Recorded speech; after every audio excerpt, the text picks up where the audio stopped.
하나님의 말씀 창세기 4장 1절부터 12절까지의 첫 번째 본문입니다.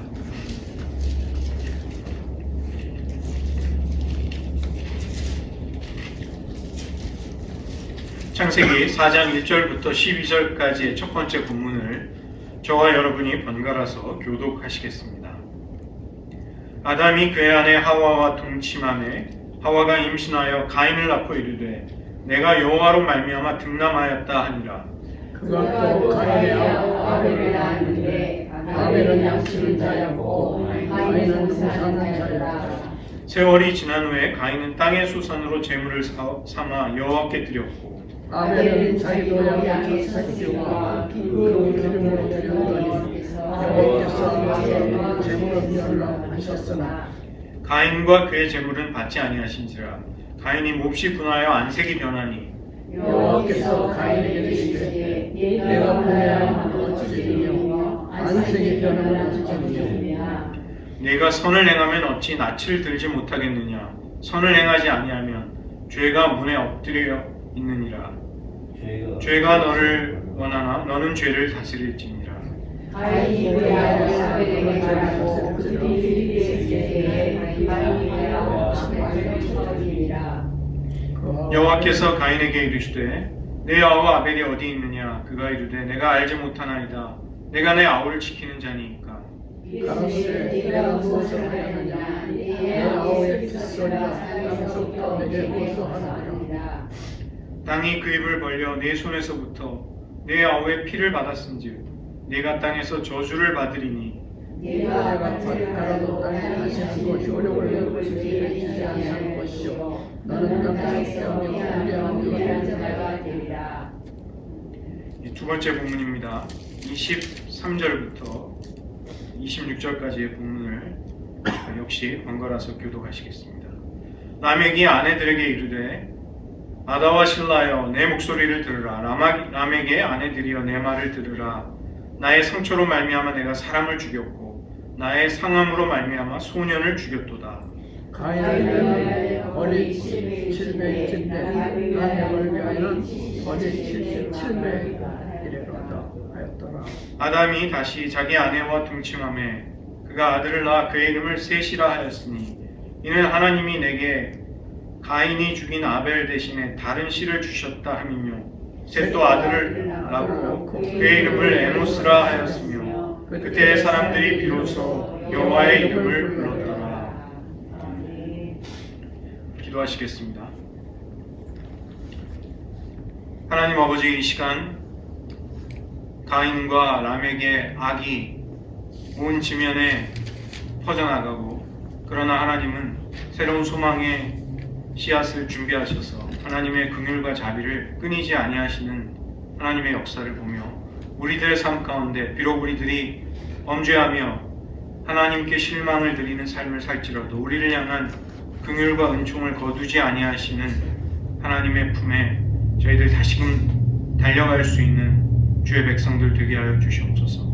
예수님의 이름으로 기도드립니다. 아멘.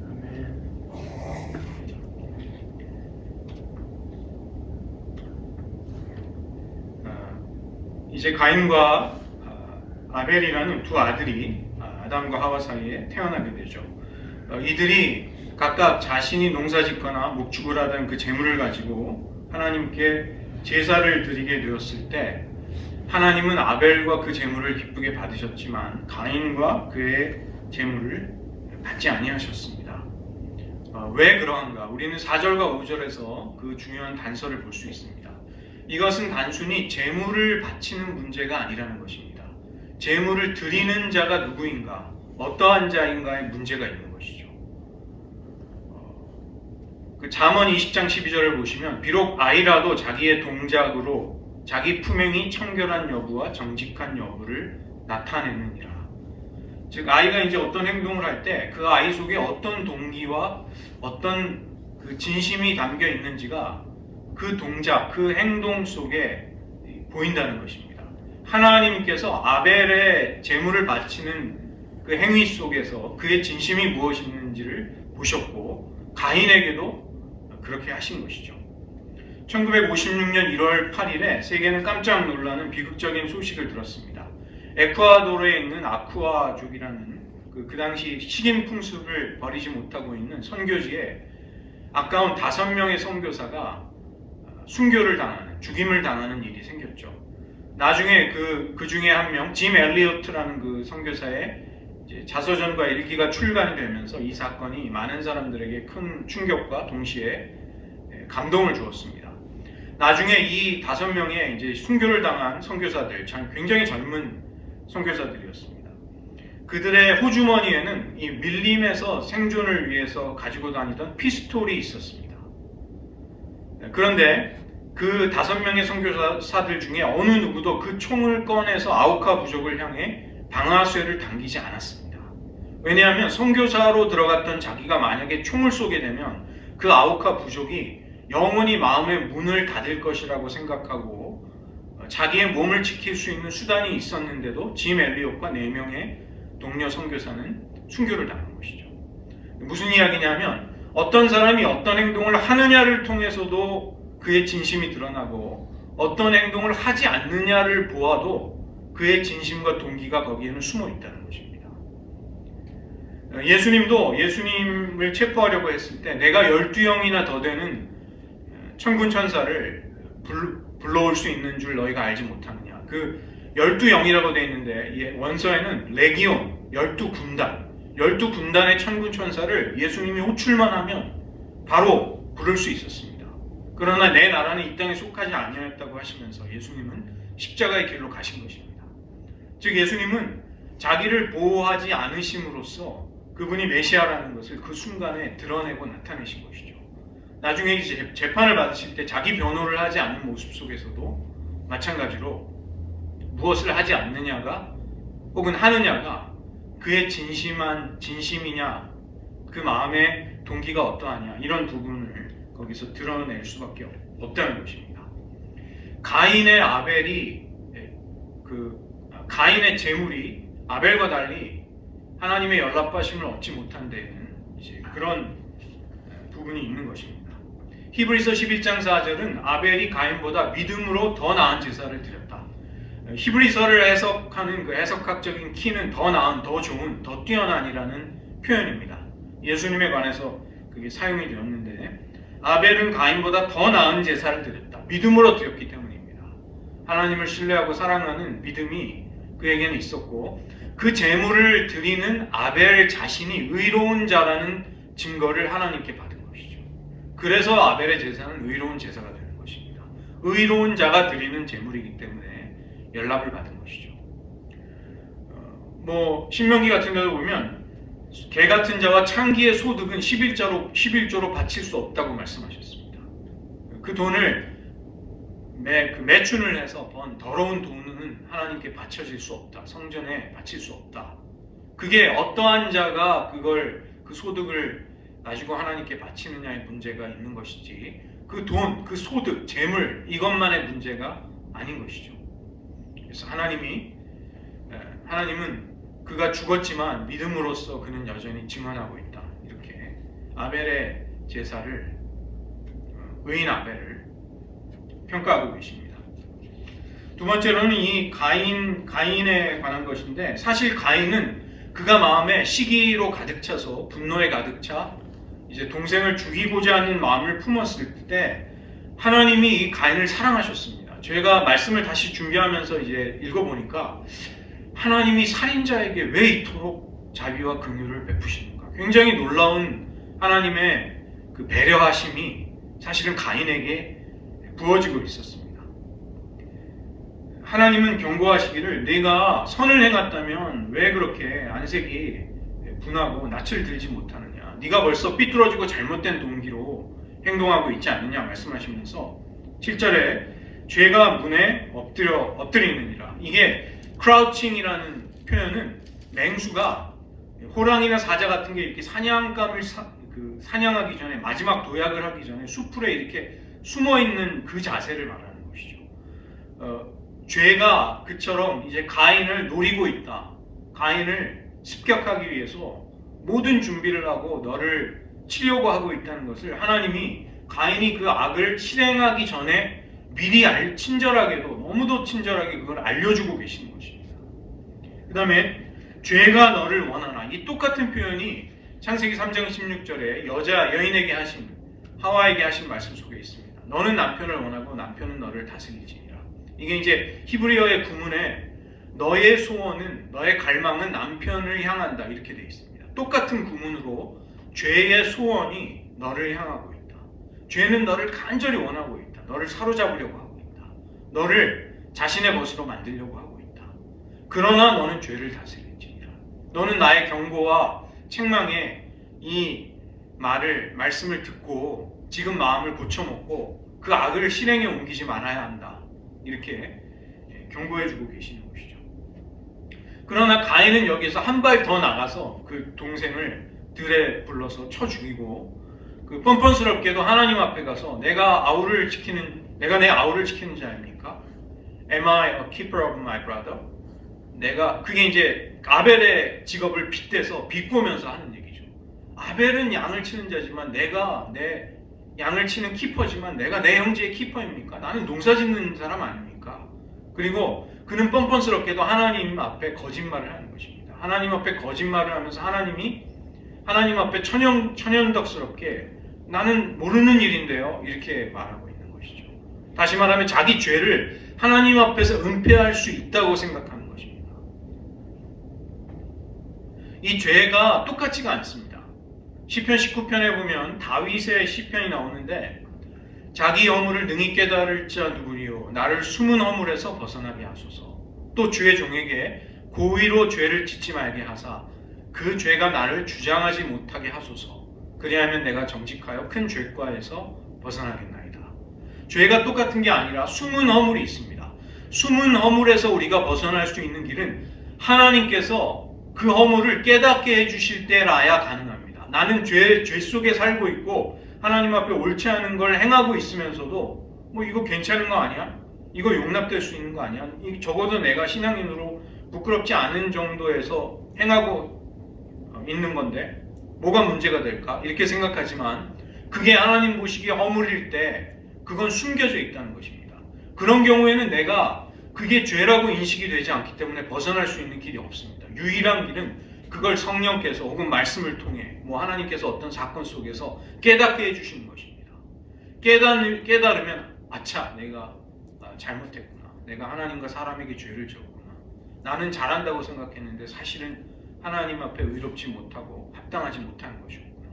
내가 누구를 돕는다고 했지만 사실은 화평을 깨트리는 행동이었구나. 이런 것들을 이제 알게 되는 거죠. 또 다른 종류의 죄는 고의로 짓는 죄입니다. 이게 무서운 점이 뭐냐면, 고의로 짓는 죄라는 것은 그걸 죄로 인식하고 내가 하나님의 법을, 그 죄를 짓는다면 경계선을 넘어간다는 걸 내심 알고 있다는 것입니다. 양심의 가책을 통해, 말씀의 찔림을 통해. 그런데도 죄를 지으면 문제는 그 죄가 우리를 주장하게 됩니다. 우리를 노예로 삼아서 끌고 다닌다는 것입니다. 다음에는 그 죄를 내가 피하려고 해도 피할 수 없게 되는 것입니다. 그 죄가 내 위에서 주인 노릇을 하고 나는 그 죄의 권세와 세력 앞에 비참하게 끌려다니면서 사는 것이죠. 그 때문에 다윗은 주의 종에게 고의로 죄를 짓지 못하게 해주십시오. 그래서 그 죄가 나를 주장하는 일이 없게 해주십시오. 그러면 제가 정직하게 살 수 있고 큰 죄과에서 벗어날 수 있습니다. 이렇게 기도했던 것입니다. 보시면 이게 가인에게 사실 하나님이 해주셨던 은혜였습니다. 너 그거 죄다. 너의 그 악의 일을 버려라. 살인하고 싶은 충동을 버려라. 그렇지 않다면 죄는 맹수처럼 너를 덮칠 것이다. 이렇게 경고해주고 있는 것이죠. 그러나 사랑의 경고를 가인은 무시하고 하나님이 기뻐하시지 않는 악으로 달려나갔습니다. 세 번째로 하나님은 이 아벨의 피가 땅에서부터 흘려진 그 아벨의 피가 나에게 부르짖는다, 나에게 호소한다, 이렇게 말씀하셨습니다. 아무 피나 다 하나님께 호소하고 소리를 지르는 것이 아니라 무고하게 희생을 당한 피, innocent blood, 무고하게 희생당한 피는 하나님 앞에 호소하고 울부짖습니다. 공의를 실현해 달라는 울부짖음을 부르짖는다는 것이죠. 마태복음 23장 35절에서 예수님도 의인 아벨의 피로부터 사가랴의 피까지, 사가랴도 역시 순교당한 선지자죠. 사가랴의 피까지 땅 위에서 흘린 의로운 피가 너희에게 돌아가리라. 너희가 선지자들의 피를 흘렸고 순교자들의 피를 흘렸다. 그 피가, 그 의로운 피가 너희들에게 고스란히 보응으로 돌아갈 것이다. 예루살렘에 대한 심판을 염두에 두시면서 예수님이 말씀하신 것이죠.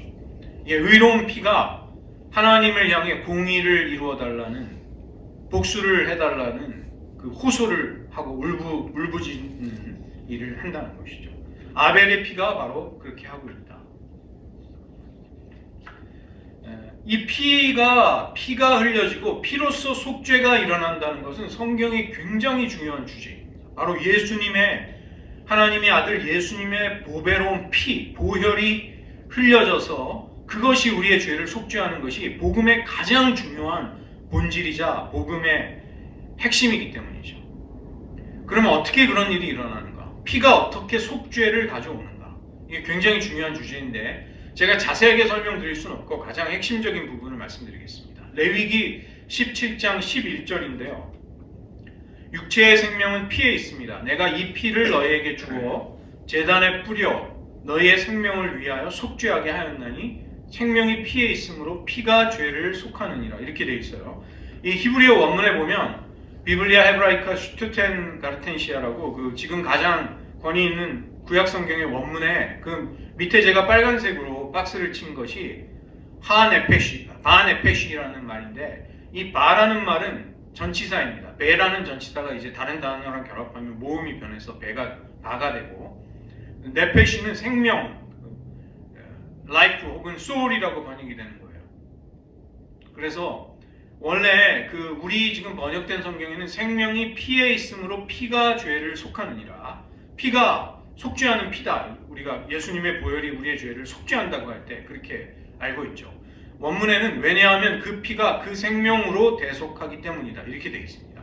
그래서 그 생명으로가 바네펫인데 이 생명으로라는 게 무슨 뜻이냐? 첫 번째는 등가, 똑같은 가치를 가진 피가 사람의 생명과 똑같은 가치를 가지고 있기 때문에 피로서 생명을 속하는 거예요.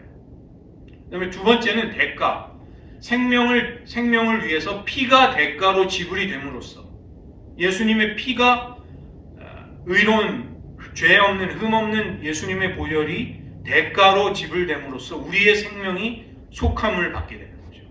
그 다음에 세 번째는 이 배가 도구, 인스트루먼트로, 도구로도 해석이 됩니다.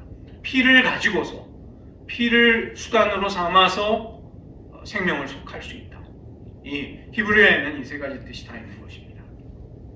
이것이 피가 생명을 속죄할 수 있는 성경의 메시지입니다. 가장 중요한 메시지예요. 이 복음에 있어서. 왜냐하면 예수님의 보배로운 피가 흘려져서 우리의 죄가 씻음받고 대속을 받기 때문에, 우리가 용서를 받기 때문에. 그래서 그것을 레위기 17장 11절이 말씀하고 있는 것이죠. 가인에게 하나님은 저주와 함께 긍휼을 함께 베풀고 계십니다. 제가 굉장히 놀랐습니다. 하나님은 살인자가 살인하기 전에도 어떻게든 그 죄를 막 버리도록 간곡하게 경고하시고, 그 다음에 이 가인이 살인을 저질렀으면 그냥 진멸해버리면 끝날 텐데 그렇게 하지 않고 가인에게 또 긍휼을 주십니다. 가인이 받은 저주는 땅이 의로운 아벨의 피가 땅에 흘려짐으로써 땅이 저주를 받는 것입니다. 그 얘기는 가인이 농사를 지어도 농사의 효력을 얻지 못하게 되고, 그 다음에 가장 결정적인 가인에게 내려진 벌이 본문 16절입니다. 4장 16절. 가인이 여호와 앞을 떠나서 에덴 동쪽 노 땅에 거주하더니, 여기 여호와 앞을 떠나서 이렇게 번역이 되어 있는데 영어 성경에는 다 가인이 하나님의 임재를 떠났다 이렇게 되어 있습니다. Cain left the presence of the Lord. 여호와의 임재 가운데 거할 수 없게 된 거예요. 이게 가장 큰 저주입니다. 죄가 우리에게 가져오는, 예를 들어서 우리가 죄를 지으면 죄가 우리에게 금전적인 손해, 체면과 명예를 잃어버리고 여러 가지 관계가 망가지고 뭐 많은 것들이 있잖아요. 그런데 죄가 가장 무서운 점은 하나님의 임재와 사랑 안에 거하지 못하게 만드는 것입니다. 사단이 왜 우리를 유혹하는가? 우리가 단순히 그냥 죄 지어서 뭐 실패하는 것을 기뻐하는가? 그 정도가 아니라 이제 믿지 않는 사람은 죄를 계속 지으면서 회개하지 못한 채로 지옥 가게 하지만 성도라도 믿는 자라도 사탄이 왜 유혹해서 자꾸만 죄를 짓도록 하는가? 우리가 죄를 지으면 우리와 하나님과의 사랑의 관계가 무너지고 금이 갑니다. 우리가 하나님의 임재 앞에 거하면서 그분을 기뻐하고 즐거워하고 그 사랑을 깊이 나누는 것이 힘들어지거나 어려워지게 돼요. 그게 죄가 가져오는 아주 치명적이고 파괴적인 일입니다. 왜냐하면 우리가 하나님의 임재 앞에 거할 수만 있다면 우리가 고난 속에 있고 아픔 속에 있고 죽음을 맞이해도 우리는 그 하나님을 의지하면서 기뻐할 수 있어요. 감사할 수 있어요. 그리고 은혜를 받는다는 것입니다. 그런데 하나님의 임재를 빼앗기면 우리는 모든 것을 잃어버리는 것입니다. 여기 가인이 하나님 앞을 떠났다는 것은 이미 아담과 하와가 에덴에서 쫓겨났잖아요. 하나님의 거룩한 임재로부터 내쫓겼죠. 이번엔 두 번째, 낙원에 추방되는 사건이 두 번째로 또 더 심하게 일어나는 것입니다. 한 번 쫓겨났는데 가인은 여호와의 임재 앞에도 거하지 못하고 노 땅으로 또 쫓겨가는 거예요. 인간이 하나님으로부터 점점 멀어지는 것, 가장 무서운 일입니다. 인간이 여러 가지 어려운 일도 당하고 고난도 당하고 죽음을 맞이해도 하나님과 함께 하고 있으면 괜찮아요. 우리가 하나님의 영원한 세계로 생명으로 이끌림을 받을 수 있기 때문에. 그런데 인간이 하나님으로부터 멀어지기 시작하면 문제가 되는 것입니다. 그래서 가인에게 내린 가장 큰 저주는 하나님의 임재로부터 쫓겨나고 그 하나님의 사랑스러운 얼굴빛 앞에 거하지 못하게 된 것이죠. 그는 유리하며 방황하는 자가 됩니다. 한 곳에 정착하지 못하고 이것은 모든 그의 인간관계가 파괴되는 것을 말하죠. 나중에 가인이 아내를 얻어서 그 자식을 낳기는 하지만 그는 정상적인 삶을 살지 못하게 되는 것입니다. 그러나 하나님은 그에게 죽음을 면할 수 있는 표를 주셨어요. 다른 사람이 가인을 손쉽게 너는 살인자 아니냐, 그를 해하려 하거나 죽이려고 할 때 그렇게 하지 못하도록 표를 주셨다는 것은 객관적으로 가인을 딱 보면 하나님이 그를 죽이지 못하도록 주시는 경고가 무엇인지는 잘 모르겠어요. 그러나 분명히 눈에 보이는 어떤 표징이 있었다는 것을 말합니다. 지금 우리는 이 히브리 성경이 이제 히브리 성경으로부터 번역이 되고 그 다음에 헬라어 성경이 신약으로 번역이 됐는데 신약 성서의 저자들은 구약 성경을 볼 때 셉튜어진트 70인역이라는 것을 가지고 많이 구약 성경을 봤어요. 그 70인역에 4장 12절이 가인에게 내려진 벌로 나와 있는데 어떤 게 나와 있냐면 groaning and trembling. 그러니까 가인이 하나님 앞에 쫓겨나서 groaning 막 신음하면서 막 벌벌벌 떨면서 자기의 죄악과 하나님 앞에 쫓겨난 자로서 그 안에 무시무시한 공포가 그의 영혼에 자리 잡게 된다는 거예요. 평생 그는 그렇게 살았다는 것입니다.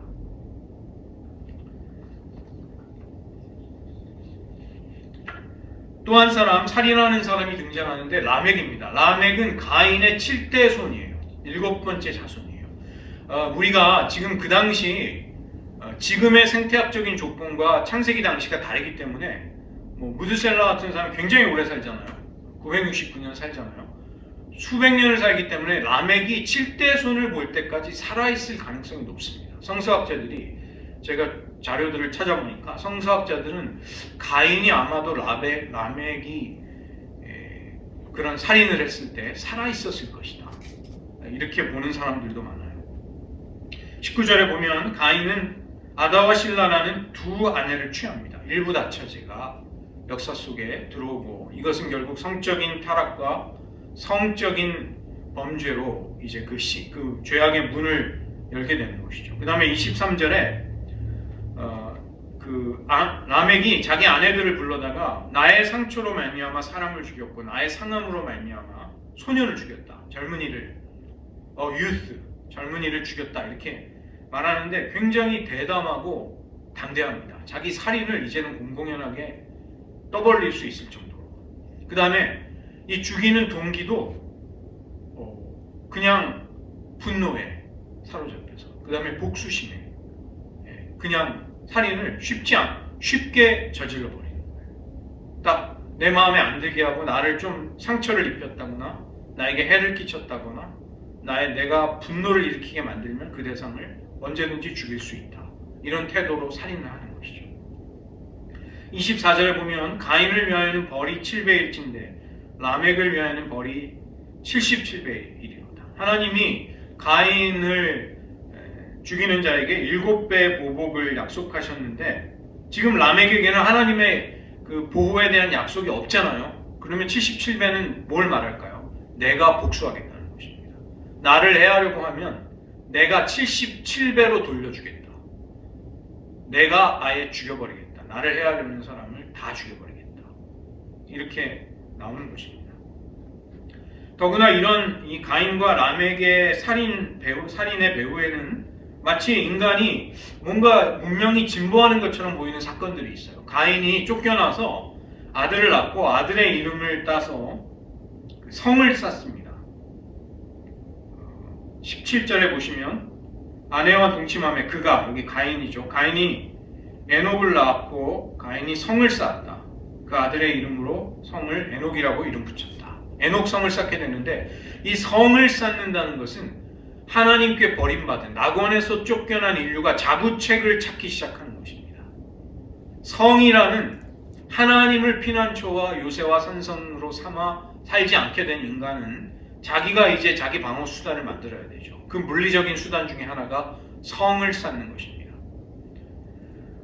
어거스틴이 데 시비타테 데이, 신의 하나님의 도성이라는 책을 로마가 멸망할 당시에 썼는데 그는 거기서 말하기를 셋의 아들들, 이 가인과 달리 하나님이 다시 주신 셋의 후손들은 성을 쌓지 않았다. 그들은 하나님을 의지해서 하나님의 백성으로 살았지. 그 이야기가 암시하는 것은 이제 가인이 성을 쌓았다는 것은 그 groaning과 trembling, 신음과 벌벌 떨고 몸이 그냥 두려움에 부들부들 떨리는 삶을 사는 가인은 성이라도 쌓아서 자기를 지키려고 하기 시작한 것이죠. 그 다음에 라멕의 아들들로부터 문화와 기술과 문명이 획기적으로 발전하게 됩니다. 목축업이 시작이 되고 음악하는 사람들이 나오고 여러 가지 그 공학, 엔지니어링이 초기 문명 단계에서부터 나오는데 라멕의 아들들이에요. 그러니까 겉으로 보면 인류가 진보하고 있네. 인류가 문명을 발전시키고 있네. 그런데 그 인간의 심령은 무서운 악한 마음으로 가득 찬 누구든지 쉽게 죽여버릴 수 있는 그런 사람들이 이제 출현하기 시작하는 것이죠. 성적으로 타락하고 성을 지어서 거기서 또 다른 약한 사람들 노예로 만들고 이런 악한 문명과 체계가 이제 나오게 되는 것이죠. 그러니까 굉장히 암울한 것입니다. 그러나 거기서 끝나지 않고 하나님은 아담과 하와에게 새로운 하나님의 거룩한 씨앗을 주는데 셋입니다. 셋. 그리고 셋의 아들 에노스 때는 사람들이 비로소 여호와의 이름을 불렀다. 하나님의 이름을 부르며 하나님을 의지하고 찬양하고 하나님과 관계를 맺으려고 하고 그래서 그런 일들이 일어나는 것이죠. 이 가인의 후손들과 셋의 후손들은 완전히 그 인생의 궤를 달리하고 있는 것이죠. 그래서 같이 교류하거나 통혼을 하지 않았을 것입니다. 왜냐하면 그 가인과 가인의 후손이 이렇게 하는 행동들, 그들이 번성하고 그들이 악으로 치달아가는 것을 이렇게 사람들이 볼 때 그는 저주받은 하나님의 저주를 받아 그 표식을 받고 땅에서 유리하는 자다. 그게 이제 사람들 눈에 다 보이는 거죠. 그래서 경건한 자손들은 이들과 교류를 하지 않고 함께 하지 않았던 것입니다. 그러나 하나님은 이제 경건한 하나님의 뜻을 이루어 나갈 하나님의 백성들을 이 땅에 계속 주시는데 아담과 하와에게 주셨던 새로운 씨앗이었습니다. 히브리서 12장 24절을 보면 새 언약의 중보자이신 예수님과 아벨의 피보다 더 나은 것을 말하는 뿌린 피니라.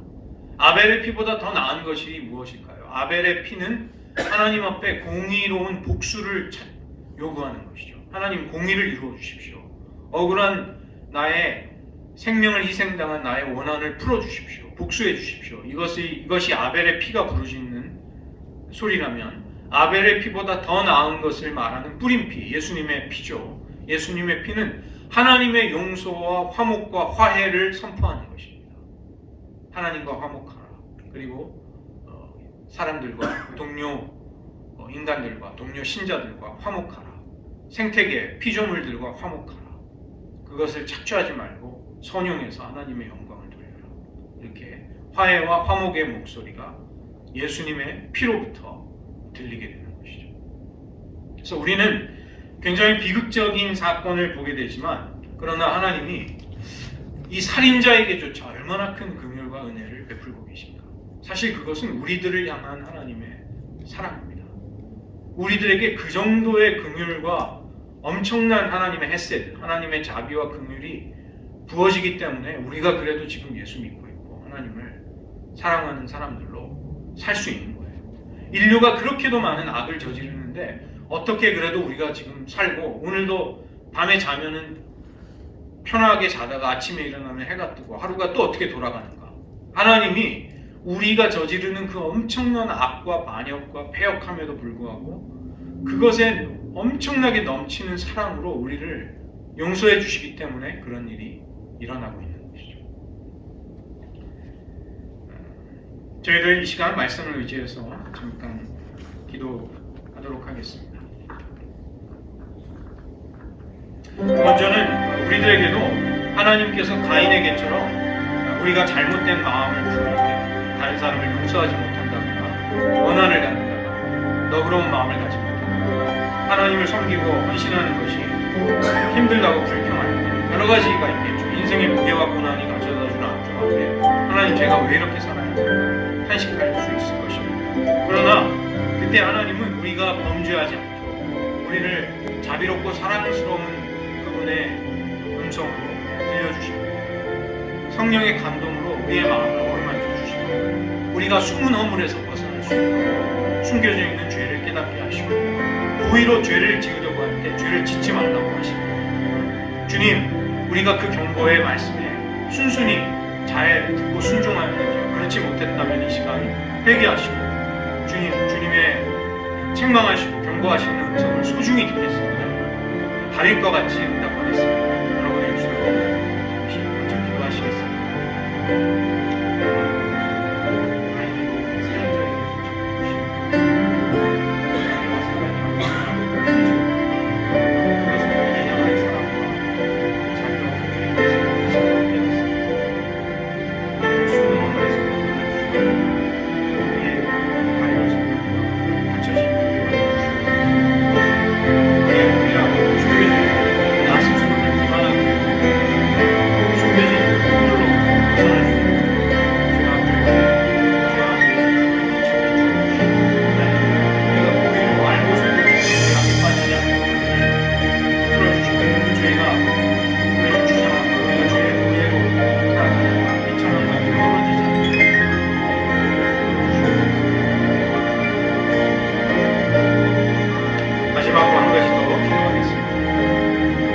우리에게는 아벨의 피보다 더 낫게 말하는 그리스도의 뿌려진 피, 보혈이 있습니다.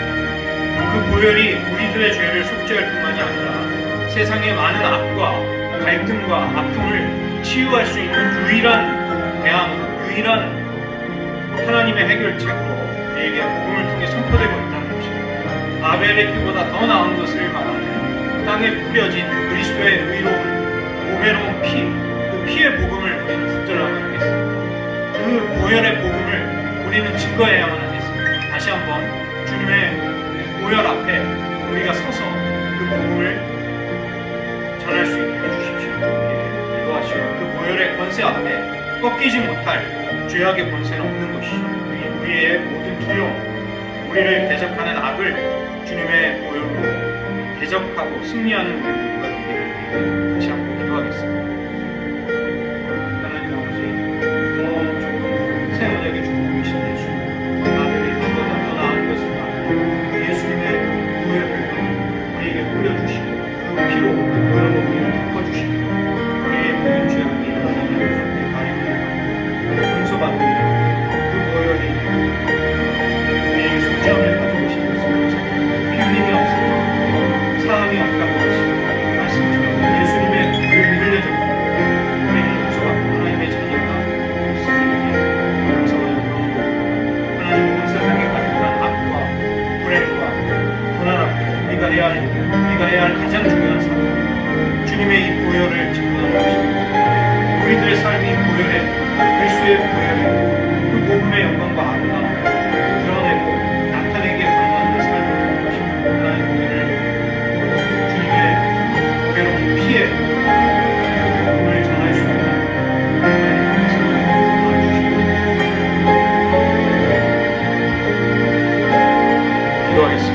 악의 세력과 어두운 그림자를 들이우는 것을 볼 때 우리는 우리에게 무슨 소망이 있는가 탄식하지만 놀랍게도 하나님은 살인자에게조차 그가 죄악을 짐짓 죄를 고의로 저지르기 전에도 경고하셨고 후에도 그의 생명을 남들이 빼앗지 못하도록 표식을 주시는 넘치는 긍휼을 보게 됩니다. 우리들 자신이야말로 우리들의 죄악과 패역함과 하나님을 실망시켜드린 많은 악행에도 불구하고 그것에 놀랍도록 넘치는 하나님의 긍휼과 자비가 있기에 오늘 이 순간도 주님을 예배하며 경배하며 기도하는 이 자리에 올 수 있게 되었음을 고백드립니다. 성령께서 우리의 마음의 숨은 허물들을 찾아내 주실 때 정직하게 인정하며 회개할 수 있는 모두가 되게 하여 주시옵소서. 고의로 짓고자 하는 죄가 우리를 유혹할 때 그 죄에 빠지게 되면 하나님의 임재와 사랑으로부터 멀어질 뿐만 아니라 그 죄가 우리를 주장하여 노예가 된다는 무서운 진실을 말씀이 알려주는 그대로 교훈을 받아 그 죄의 무서움에 함정에 빠져들지 않을 수 있는 저희 모두가 되게 하여 주시옵소서. 무엇보다 아벨의 피보다 더 나은 것을 선포하는 예수님의 보혈을 우리들 생명이 다하기까지 증거하게 하시고 그 보혈이 흘려짐으로 용서받고 속죄받은 기쁨 속에 하나님을 찬양하며 그 하나님께 충성되이 살아갈 수 있는 저희 모두가 되게 하여 주시옵소서. 모든 말씀 예수님의 이름으로 기도드립니다.